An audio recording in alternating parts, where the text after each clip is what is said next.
Hello and welcome to the morning sports briefing here on Monday, the 28th of September. I'm Paul and I'll be your host this morning. And in the news, Kings 11 in Humdinger. Shield on the move again. Warriors finish on a high. Lakers through to the finals. Julian Alaphilippe wins road race. Where results from both the Russian Grand Prix and the supercars. Also, Tim Wilkinson was playing over the weekend, and obviously we have UFC 253 news as well. Let's kick off with that UFC 253 in that one, and we had four Kiwi fighters in action. Shane Young, unfortunately, got knocked out in the first round by Levid Klein. Brad Riddell in a hard-fought contest got a points decision over Alex De Silva Coelho, and Kara France lost in got caught in a chokehold in the second round. So it was 1-2 going into the big one for the gym in Auckland, and coming off a successful defense in UFC 25. Israel Adesanya showed again that he is the most dominant middleweight mixed martial arts champion, dispatching the former undefeated Brazilian Paulo Costa with a devastating flurry of punches in that one. What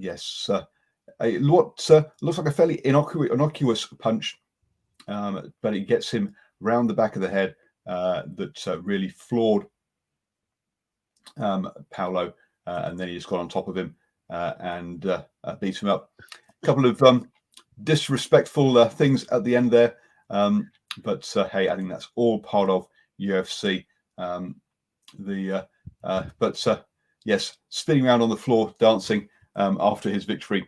You could tell that Israel was very happy with that one. I'm going to hand you over to Ashwin. He's going to take us through our cricket update. Yeah, good morning, Paul, and good morning to our viewers and listeners out there on the interweb. And yeah, UFC, isn't it just like real life WWE? Sort of like, so it's got to have the activity and the gamesmanship afterwards as well. So anywho, on to the cricket. Kings 11 and Royals in a humdinger. Yes, the Kings 11 have put on a fantastic 223 for 2 with a century to Mayank Agarwal. He scored 106 off 50 balls, and KR Rahul chipping in with 69 off 54.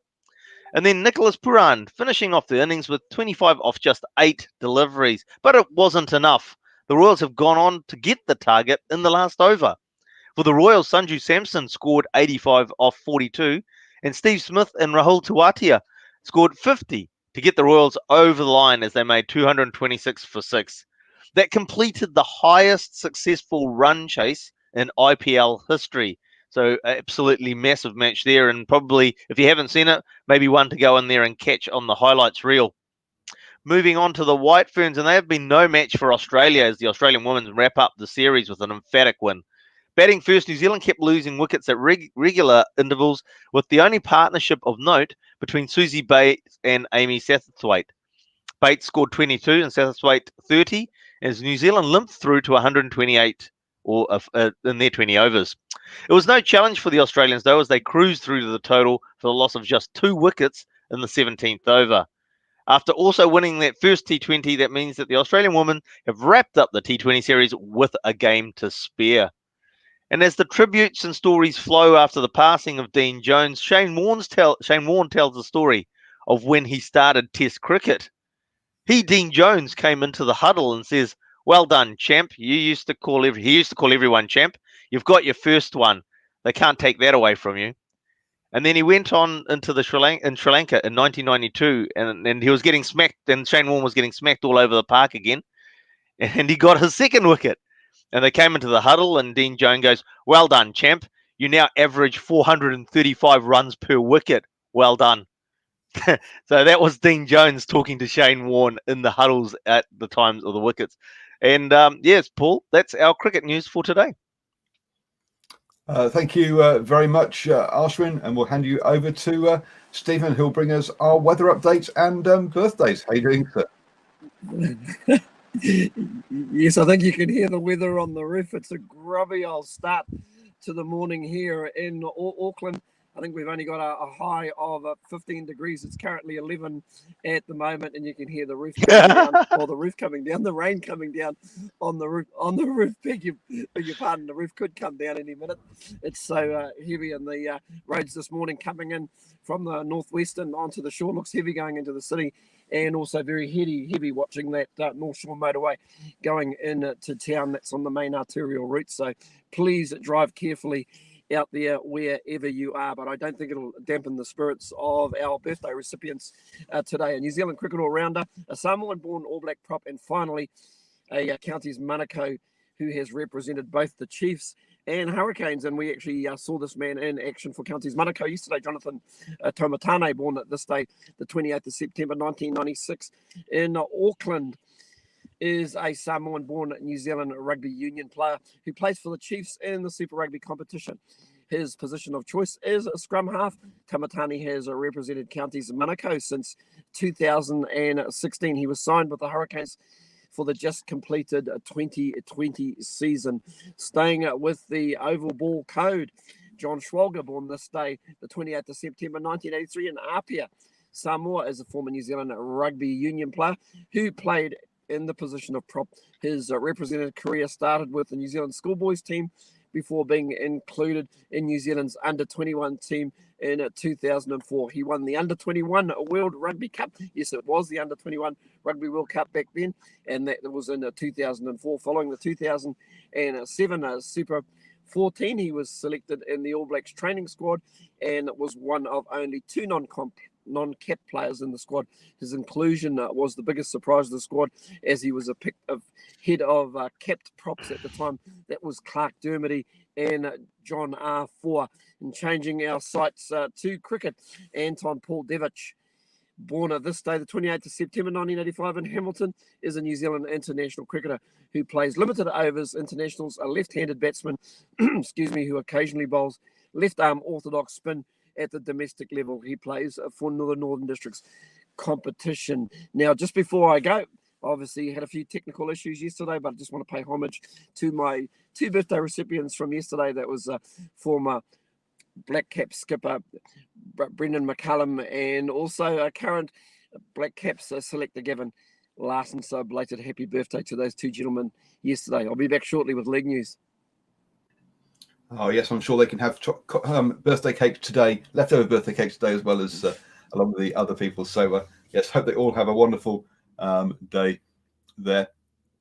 Moving on to the into skiing, and we had the New Zealand Alpine Youth Championships at the weekend. Congratulations to Michaela Smythe for in the under 16 girls competition. She won both the slalom and the giant slalom in her division. The competition had to be shortened from 3 days down to 1 day due to weather and snow conditions, and also the Super G also had to be scratched, unfortunately. So only the slalom and the giant slalom were able to be raced this year. The Hemai Mekalai won the under 16 boys, coming second and third in his two races. We had Sammy Packer of Australia won both of those, but obviously he wasn't eligible to be for the championships. In the under 14 girls, it was a tied first place between Mathilda Watterson and Charlotte Wiggins. And then Bailey McDonald in the under 14 boys also won both of the slalom and the Super G in his one to win that one. So congratulations to all of them at the New Zealand Alpine Youth Championships. Moving on then to cycling, and Julian Alaphilippe attacked on the final climb and then held off the chasers to win the rainbow jersey in that one. He was followed up in second place by Wout van Aert for his second silver of the weekend, of the championships, after coming second in the time trial. And Mark Hirschi came third from Switzerland. All three of the New Zealand riders, Dion Smith, George Bennett, and also Finn Fisher-Black, did not finish the race. Half of the near 200 field did not surf. Only 88 finishers and 89 riders did not finish. So yes, say just under half the field finished the race there. I'm going to hand you back to Stephen now for the sport that just keeps on giving. It's our NRL update. Yeah, good morning again, Paul. Well, our final two games of the penultimate or main round or round robin games, I should say, saw victories to both the Warriors and the Dragons. We'll also look at how the table finished up, and we'll look at the playoffs coming up this weekend, and we'll just check in on the Betfred Super League and see where that's sitting at the moment. So a bit of league news to get through. We'll start with the Warriors Seagulls, and it was the Warriors who finished on a high, beating the Seagulls by 40 points to 28 after they led by 26 points to 18. It didn't start so good for the Warriors because it was the Sea Eagles that scored in the 3rd and 7th minute with tries to Ruben Garrick and also Corey Waddell, who scored early to give the Sea Eagles an early lead, but the Warriors fought their way back with tries in the 15th minute to Cody Nikarima and Eliesa Katoa. Brought them right back into the game, but then the Warriors finally got their groove on. Adam Keegren scoring in the 21st minute, Patrick Herbert in the 24th, and Eliesa Katoa in the 30th.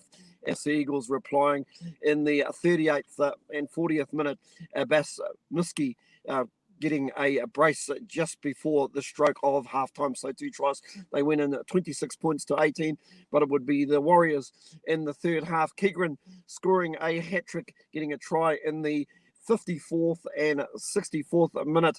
And of course, Patrick Herbert getting a brace with his second try in the 73rd minute for their 40 points. For the Sea Eagles, Taniela Paseka scored in the 69th minute and Brad Parker in the 77th minute. The real difference being the number of goals that were kicked as well. Ruben Garrick only kicking the 2 conversions, where Chanel Tavita Harris managed to kick 4, but they did score those extra 2 tries as well. That final score again, good way for the Warriors to leave the NRL. They that win 40 points to 28. They make their way home today, so they'll be pleased to see their families, and very well done to them.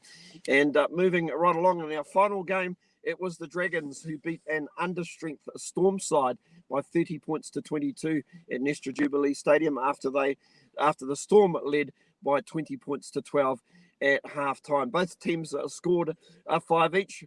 Tyson Frizzell scoring in the 33rd and 77th minute, Matt Duffy scoring in the 22nd and 60th minute, and Zach Lomax in the 50th minute. The Storm scoring the 5 tries to some names I've never heard of. They rested a lot of their players: Sandor Earl, Nicholas Haynes, Chris Lewis, Paul Momorowski, and Isaac Lumlum scored their tries. Nicholas Hines just with the 1 conversion, where for the Dragons, Zach Lomax kicked all 5 conversions. So kicking being the difference in that game. That final score again, Dragons at 32, Storm 30, Storm 22. As we look at the table here in front of us, well, I've got the table, Paul, if you can find it. I'll get you to pop it up, but we're looking at the Panthers finishing on top, Storm in second, Eels 3rd, Roosters 28, Raiders 28, Rabbitohs 24, Knights 23, Sharks 20.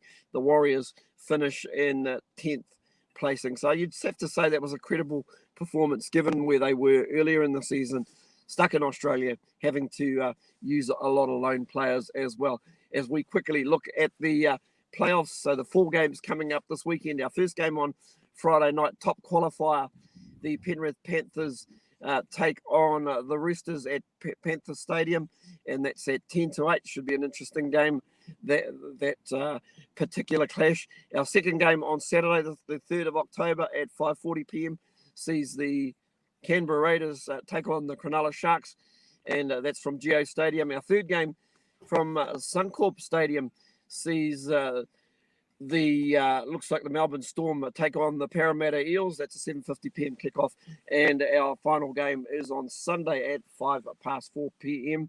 sees the Rabbitohs take on the Knights, and that's from ANZ Stadium. As we go back to that table, of course, the Panthers, well, they picked up the minor premiership a couple of weeks ago. The Storm are there. You can see why they actually rested players. It made no difference to how they've finished. Be a bit of a concern for the Roosters. Obviously well beaten by the Rabbitohs in that record score a couple of nights back. So they will have to lift their game. So I'm thinking maybe the Panthers and the Storm looking good to go through to the next round. I think the rest of it's a little bit of a lottery at this stage. I'll just check in with the Betfred League, Paul.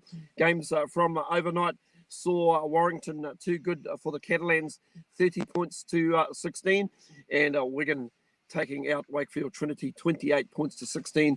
As we look at the table, we're up to round 12. Remember, there's 22 rounds, so another 10 rounds to go. Warrington, top of the table. Wigan there on 18 points. St. Helens 16, Leeds 14, Catalans 10th, and Huddersfield sitting in 6th place on 12 points. That's our league news, Paul. It's definitely getting to the pointy end, and looking forward to those playoff games on the weekend. No doubt Brad and Sanjay will have to have a bit to say on the standoff. So yeah, exciting times. Have a great day, everybody. Thank you, Stephen. We're going to have to find you another sports to talk about once the NRL is finished. To keep you on the morning show, otherwise I'll have to do it all on my own. But there we go. So yes, do join Brendan Sanjay on Wednesday evening for that. And moving on then to the NBA, and we will have the basketball show on Tuesday evening at 8 p.m. going through all of the action, and that action includes the Lakers going through to the finals. They beat the Nuggets 117 to 107 with pulling away in the fourth quarter after a third quarter fight back from the Nuggets. Look, those 2 7-game series for the Nuggets really meant that this was one step too far, and the Lakers are the first team through to the finals. The Miami Heat have the opportunity to join them today when they play the Celtics. That series is currently 3-2. So the Heat have got 2 opportunities to get themselves to full match point. The Celtics obviously need to win the next 2 games, otherwise they are out. Moving on then to the golf, and in the golf, Tim Wilkinson has finished his final round and finished at 3 under par. A good improvement in his final round after a bit of a poor third round saw him drop right back. He's currently tied at 61st back here. He's cut back in the clubhouse, but other players are still out there on the course. Over in the supercars, and Scott McLaughlin won 2 of the races and came second in the final race at the OTR Super Sprint, the end. And that means now that he is effective, or he has won the supercars. Sorry, bless me. Sorry for that, folks. As long as he doesn't get a points deduction at Bathurst in the final round of the season. So no, he technically has not won the championship yet, because I say he could get a points deduction and then a whole bunch of other results go against him. But in effect, he has added the championship this year to his 2 previous ones. So congratulations to Scott McLaughlin on a very tidy weekend to pick that up. Over in the Formula One, and Lewis Hamilton did not have a tidy weekend. He had 2 5-second penalties for basically for on the outlap to go drive around to the grid. He did 2 practice starts in the wrong place. And by doing it in the wrong place, he got 2 5-second penalties. That meant that Bottas, his teammate, went on to win the race with Max Verstappen in second and Lewis Hamilton in third. That also means now that he is on the verge of a one race ban due to the accumulation of license penalty points. But still, he's clear at the top of the championship and is still odds-on favourite to become the champion of Formula One this season. Over in the rugby then, and yes, the Ranfurly Shield is on the move. Otago beats Taranaki 19-30. They put up a first half lead with wind at their back, and Taranaki could never close that down. Auckland also yesterday got a comfortable win over Manawatu in the Mitre 10 Cup. And then Counties lost to Northland 15-24 in that one. Actually, having the wind was a disadvantage. And in the second half there, Northland really came back and were more clinical when they were 1 metre away or 3 metres away from the line. They took opportunities, whereas Counties had their opportunities but just couldn't get over the line. Over in the Farah-Palmer Cup, it was 2 wins for Northland over Counties. Northland beating Counties 20-32 after trailing 20-10 at half time. A very, very big statement win there for Northland. Counties, one of the favourites to sort of take the title really this season, and Northland only a second-year outfit in the Farah-Palmer Cup, getting that win. I say a real statement for them there in that one. So they were very happy with that. Post-match interviews from the those games over on New Zealand Sports Radio Facebook page, and also a nice video of the Northland girls doing their sort of post game victory celebrations, and also handing out the 50th cap celebrations for their fly half as well. So you have now started the day the best way, up to speed with all of the important sports news. And we'll be back this evening at 8 p.m. with the Driving Mall Show, just giving you your rugby union fix. If there are any topics in that, do drop us a message and let us know what you would like us to talk about. Also, we'll be back at 7 a.m. tomorrow morning, because that's right, the morning sports briefing comes to you 7 days a week at 7 a.m., helping you start the day the best way, just like you have done right now.